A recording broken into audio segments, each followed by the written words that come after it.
Okay guys, mayroon tayong bagong dumating na aparato. Ito yung automatic transfer switch. Bali kakabit ko siya sa binuo ko na yung inassemble ko na solar system.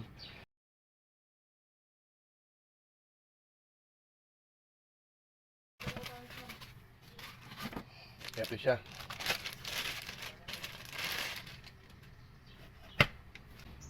Oh.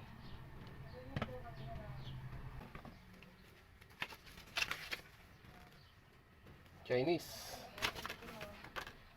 yung manual, hindi sila nagpa-print ng English. Bali ito, susubukan natin ngayon. Naghanda na tayo ng mga gagamitan para mabilis na tayo. Ito. Yan. Ang source ko rito ay isang Meralco at saka isang solar. Yan. Yan. Tapos meron tayong ilaw. Nagawa ko na rin ito. Nagawa ko na rin ito ng ito. Itong ATS na to, nakuha ko to sa mura lang siya, nasa kulang 700 lang sama shipping. Tapos, kung ano yung gagawin mong normal. Halimbawa, normal mo solar, dito mo siya lalagay. Kung ang reserve mo naman o yung emergency power mo naman ay yung distribution utility nyo, gagawin mo lang sa yung emergency, yung distribution utility mo, dito lang. Sa akin kasi sa solar, pwede naman yan. Solar yung gagawin ko normal dahil mababa lang naman yung konsumo namin. Paano ba wiring na ere? Ito. Dito sa ibabaw may nakasulat na L, 1 yun, 1. Tsaka N, neutral. Yung 1 stands for line.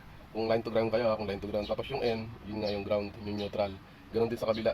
Kung ano naman, bagay kung sa gagawin mo naman na sa utility, doon lang naman nagkakaroon ng line to ground. Sa solar naman, line to line talaga. Tapos dito naman, ganoon naman din, kung alin yung pinasok mo rito, dito papasok mo rin dito. Kung ano yung pinasok mo rito, papasok mo rin dito. Pero ito talaga sa neutral, ito, kung line to ground Kung sa solar naman, kahit alin dyan, walang problema. Dito lang magkakaroon ng problema sa distribution utility pagka nagkaroon ng line to ground. Pero madali nyo malalaman kasi yung N, ibig sabihin, neutral. Yun yung line, neutral. Ganon din sa ilalim. Tapos gagawa natin siya ng jumper. Jumper na lambre, kaya gumawa tayo nito. I-wiring na natin.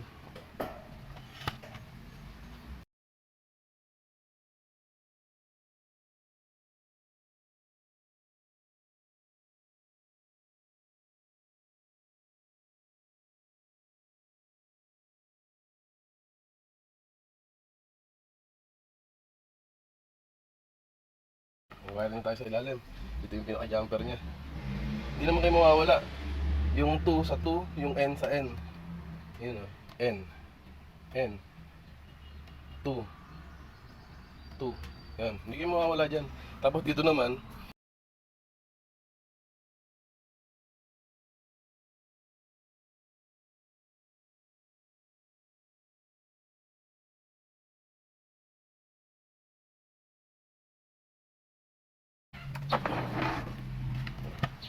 yung ilaw.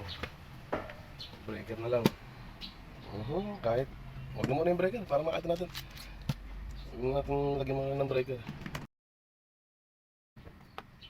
Yan. Okay. Sasaksak muna natin yung ating ito normal. Normal yun. Yung emergency power. Emergency power is distribution utility Meralco. Yan. Tayo sa emergency Meralco yun. Ay, umilaw.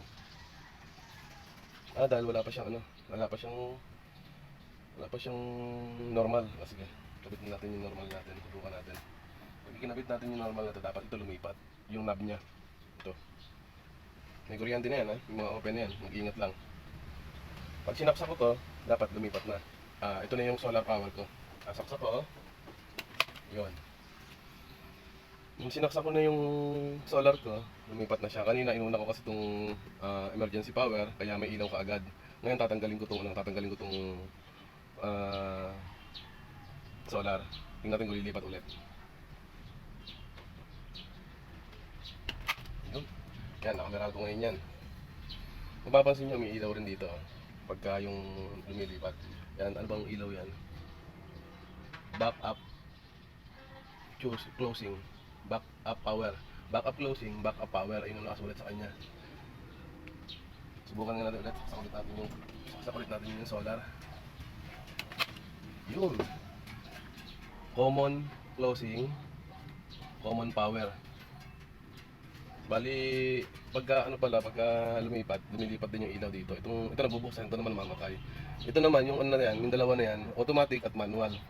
Bali, ang purpose niyan, kapag ka yung hindi hindi na disconnect yung power ko, halimbawa hindi na disconnect sa sinet kong voltage, ako na magta-transfer. Kung sakali lang at nagloko yung low voltage disconnect ko, kunwari nagloko, nakita ko, ima-manual ko ngayon siya, pipindutin ko to, yan, pipindutin ko, tapos ililipat ko siya sa distribution utility, lipat, yun. Bali dito pa lang sa gitna na to, lumilipat na siya, yung knob na lang naiiwan, kaya medyo may late. Tapos pagka yung halimbawa naka-manual nga ako, pwede rin natin siyang gawin balik sa normal. Galing sa emergency, galing natin sa normal. Hawakan ko lang para hindi gumalaw. Kita pa naman ano. Manual ko ulit patungo sa normal. Ayan. Yun. Okay. Ito yung automatic, ito yung manual. Ngayon naka-manual siya. Balik natin sa automatic. Tanggalan natin siya ng solar. Yun. Napunta na ulit sa distribution utility ko kay Meralco. Nag-charge na ulit. Halimbawa, nag-reconnect na ako, nag-voltage reconnect na ako. Halimbawa, nalobat lang, kaya lumipat sa Meralco. Ngayon, dahil nag-charge na ulit siya, ang reconnect ko is 13 volts. Magre-reconnect ako ng 13 volts, umabot na ng 13 volts yung power ko. Ayan na, 13 volts na. Ayun, bumalik na ulit ako sa normal. Ang normal ko is yung 13 volts na sa solar. Kaya naka-reserve sa akin lang to. Ngayon, kung gagamit naman ako ng malaking load, ang gagawin ko lang, ima-manual ko siya. Tapos, ililipat ko lang siya rito. Ililipat ko lang, ililipat ko. Yan. Kasi, gagamit ako ng malaking load. Naka-manual siya, naka-manual. Halimbawa, sabihin natin aircon, yung binuksan ko dito. Ang gawin natin, balik lang natin sa automatic. Pag binalik natin sa automatic, pupunta rito yan. Subukan natin. Pinindot ko yung sa may side ng automatic. Tingnan natin kung saan pupunta. Yun, di ba? Pumunta siya ron. Meron siyang delayed, no? Hindi naman siya ganun ka-accurate. Mumurahin lang naman yung ATS na yan. Pero pwede na. Sa presyo niyang ganyan at gumagana naman. Okay na yan. Lalo't wala naman kayo masasala na appliances sa bahay. Sa akin, rep lang naman. Hindi naman masyado yung rep ko dahil hindi naman siya inverter. Hindi walang masyadong mekanismo. Pero ganun pa man, mararamdaman ni rep yan, yung ganung fluctuation. Lalo yung may mga computer, PisoNet, o hindi siguro advisable to. Baka mas maganda yung meron namang mataas ang efficient na ATS siguro. Kaya lang medyo mahal na lang 'yon. Hanap na lang kayo sa online kung ano yung pinaka-efficient na automatic transfer switch. Okay guys, maraming salamat. Hindi ko na nilagay yung breaker at for demonstration lang naman. Maraming salamat.